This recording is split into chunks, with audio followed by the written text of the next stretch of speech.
proven for? Let's see my video! Here I will explain the material of friction and what role friction applies in our life. Of course, we are already familiar with frictional force. What is friction and what roles does in friction play? Friction is a force that acts between two surfaces of objects that are in contact or attached to each other.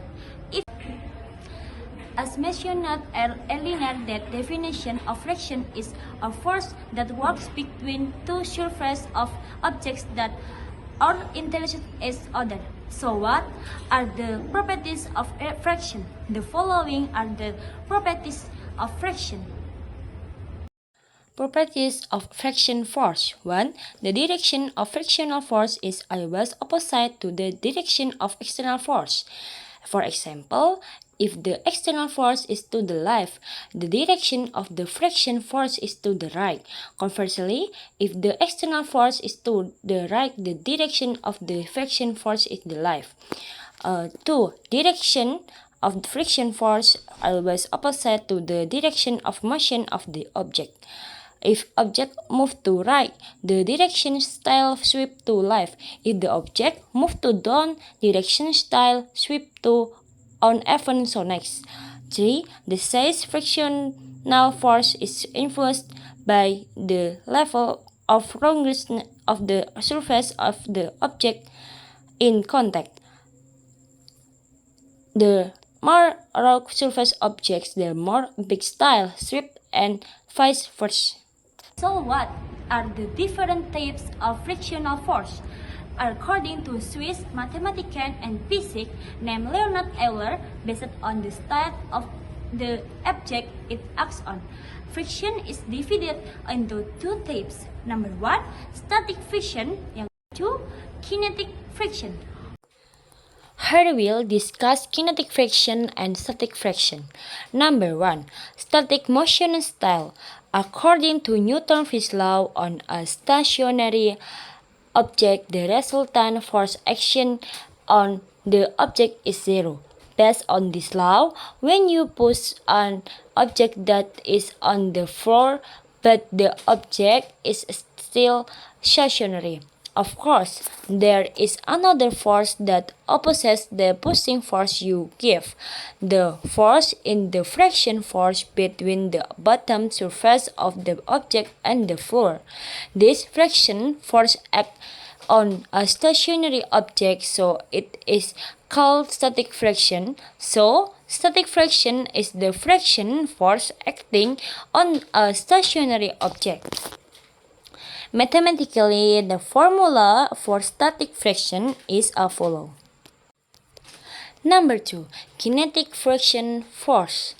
When you kick a ball on the ground, the ball will roll at a certain speed.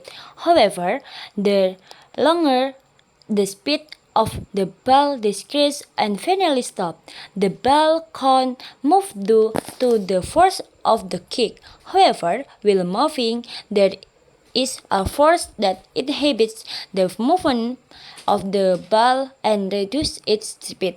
The force that causes the speed of the ball to decrease is called kinetic friction. So, kinetic friction is the friction force that acts on a moving object. Mathematically, the formula for kinetic friction is as follows. The following are the advantages and disadvantages of friction.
That's all my video. If there are any mistakes, I apologize. Thank you for watching.